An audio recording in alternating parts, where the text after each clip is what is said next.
Welcome to प्रख्यात education channel में आपका स्वागत है। इंग्लिश ग्रामर का एक नया टॉपिक लेके आए हैं। पिछले वीडियो में हमने जो है नाउन पार्टिसिपल पढ़ाया था। आज हम आपको लेके आए हैं केस। केस मींस क्या होता है?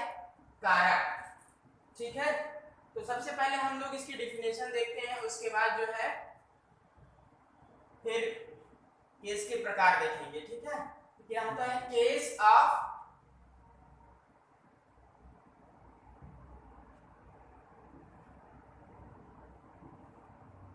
case of noun or pronoun shows its relation to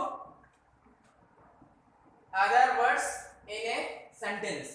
sentence में जो भी वर्ड होते हैं केस क्या दिखाता है? उनका रिलेशन दिखाता है, चाहे प्रोनाउन हो या नाउन, जो भी हो सेंटेंस में जो आया हो नाउन या प्रोनाउन, जो अदर जो शब्दों के साथ जो है सेंटेंस में जो है क्या दिखाता है? रिलेशन दिखाता है, क्या इनके बीच में संबंध है। ठीक है, इनकी संख्या जो होती है there are 3 case in the English grammar. English grammar में जो है इनकी संख्या क्या होती है? 3 होती है। तो हम लोग देखते हैं काइंड्स ऑफ केस। क्या होता है काइंड्स ऑफ केस? तो पहला होता है नॉमिनेटिव केस, दूसरा होता है ऑब्जेक्टिव केस, तीसरा होता है पॉजिटिव केस। लेकिन नॉमिनेटिव केस को हम एक और अलग नाम से जानते हैं, सब्जेक्टिव केस। क्या बोलते हैं इसको? सब्जेक्टिव केस, जिसका हिंदी में होता है कर्ताकारक। ऑब्जेक्टिव केस होता है क्या? दूसरा एक नाम है एक्विजिटिव केस। ठीक है, इसको हम बोलते हैं कर्म कारक। ठीक, और तीसरा जो है पॉजिटिव केस होता है, इसका एक और नाम दिया जाता है जेनेटिव केस। जेनेटिव केस को हम इसको संबंध कारक बोलते हैं। ठीक है, इसको 2-3 बार रिवाइज कर लीजिए, उसके बाद ऑटोमेटिक आपको जो है याद हो जाएगा। बार-बार इसको देखेंगे। देखिए इंग्लिश ग्रामर में ये टॉपिक बहुत इंपॉर्टेंट माने रखता है, इसका जानना बहुत जरूरी है सबके लिए। ठीक है, तो नॉमिनेटिव केस और या सब्जेक्टिव केस, ऑब्जेक्टिव केस और एक पॉजिटिव केस, कर्म कारक, पॉजिटिव केस या जेनेटिव केस। इसको हिंदी में बोलते हैं संबंध कारक। तो ठीक है, हम लोग आगे चलते हैं और इसको बार-बार देखिएगा, जरूर देखिएगा, तभी आपको समझ में आएगा। ओके, देखिए अभी हम लोगों ने देखा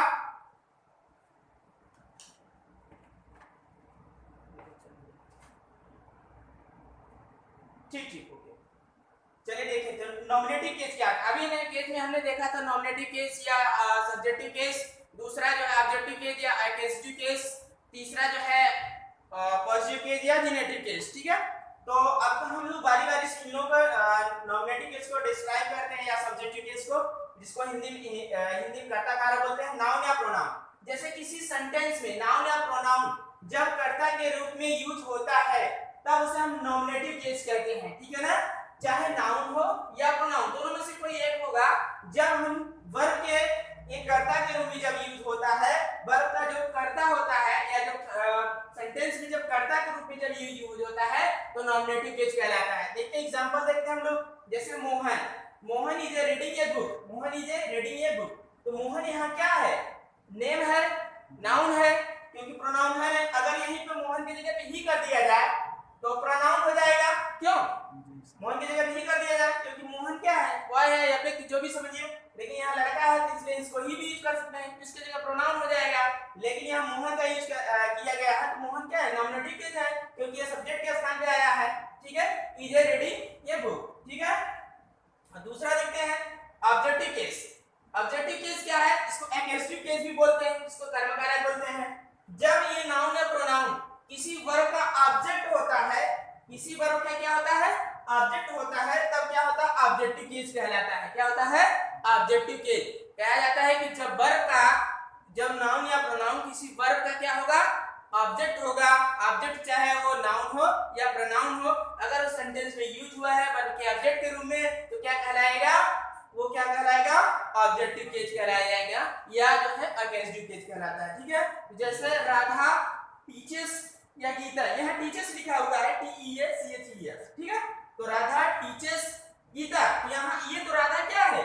सब्जेक्ट है, ये नॉमिनेटिव केस में आएगा। लेकिन यहाँ पे नॉमिनेटिव केस की बात हम नहीं, नॉमिनेटिव केस की बात करते हैं, लेकिन हमको सिर्फ यहाँ पे गीता को जो है ऑब्जेक्टिव केस में इसको प्रूव करना है। ठीक है ना, तो गीता क्या है? ऑब्जेक्ट के रूप में आया है, किसका? वर्ब का ऑब्जेक्ट है, इसलिए क्या है? ये ऑब्जेक्टिव केस में है। क्या है? गीता है। ओके, समझ में आ गया है? ये समझ में, बार-बार इस वीडियो को देखिएगा। ओके, नेक्स्ट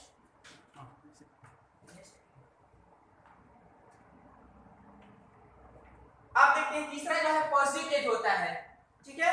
पॉजिटिव केस को हम जेनेटिव केस के भी नाम से जानते हैं। देखिए कभी कभी जेनेटिव केस भी दे दिया जाता है या पॉजिटिव केस दे दिया जाता है, लेकिन हम लोगों को नाम जानना बहुत जरूरी है, ठीक है। जेनेटिव केस उसको हिंदी में क्या बोलते हैं, संबंध कारक या अधिकार कारक भी कह सकते हैं, ठीक है।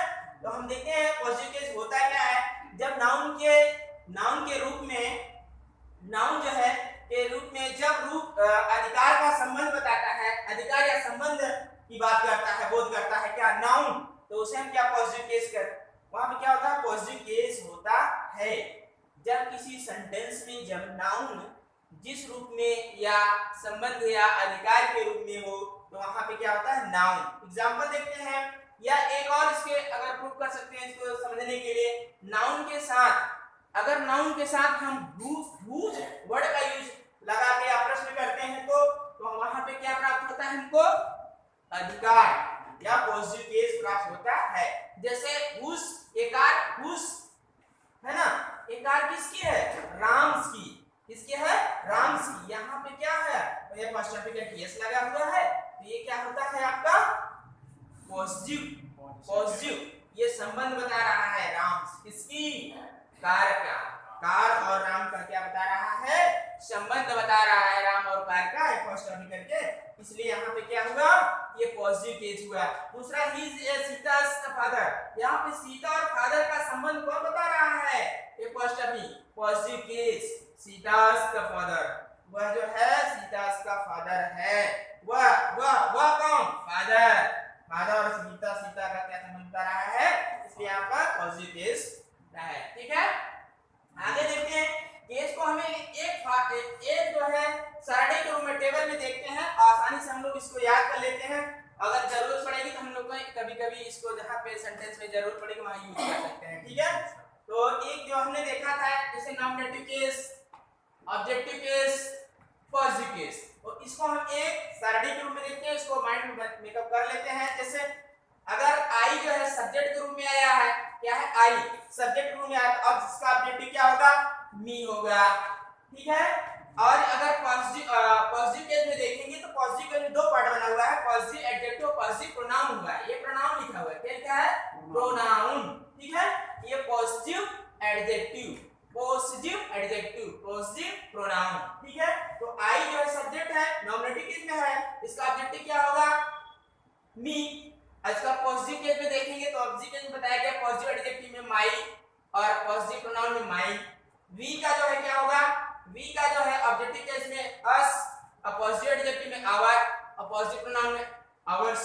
वी का क्या होगा, सॉरी यू का क्या होगा, ऑब्जेक्टिव केस में यू और पॉजिटिव एडजेक्टिव में योर और पॉजिटिव प्रोनाउन में योर्स, ठीक है। और ही का क्या होगा, हिम ऑब्जेक्टिव केस और इसका पॉजिटिव केस, पॉजिटिव एडजेक्टिव क्या हिज होगा, पॉजिटिव प्रोनाउन से हिज। इसमें ही का हिज होता है, दोनों में ही पॉजिटिव केस में जो पॉजिटिव एडजेक्टिव पॉजिटिव प्रोनाउन है, ठीक है। सी जो होता है हर, सी का क्या होता है, ऑब्जेक्टिव केस हर होता है और जो है इसका पॉजिटिव एडजेक्टिव हर होगा और पॉजिटिव प्रोनाउन क्या होगा, हर्ष होगा। इट का क्या होता है, ऑब्जेक्टिव केस में इट होता है लेकिन इसका पॉजिटिव एडजेक्टिव इट्स होता है और पॉजिटिव प्रोनाउन में क्रास है, इसमें कुछ नहीं होता है, ठीक है। दे का क्या होता है, ऑब्जेक्टिव केस में देम होता है और पॉजिटिव एडजेक्टिव में देयर, ठीक है।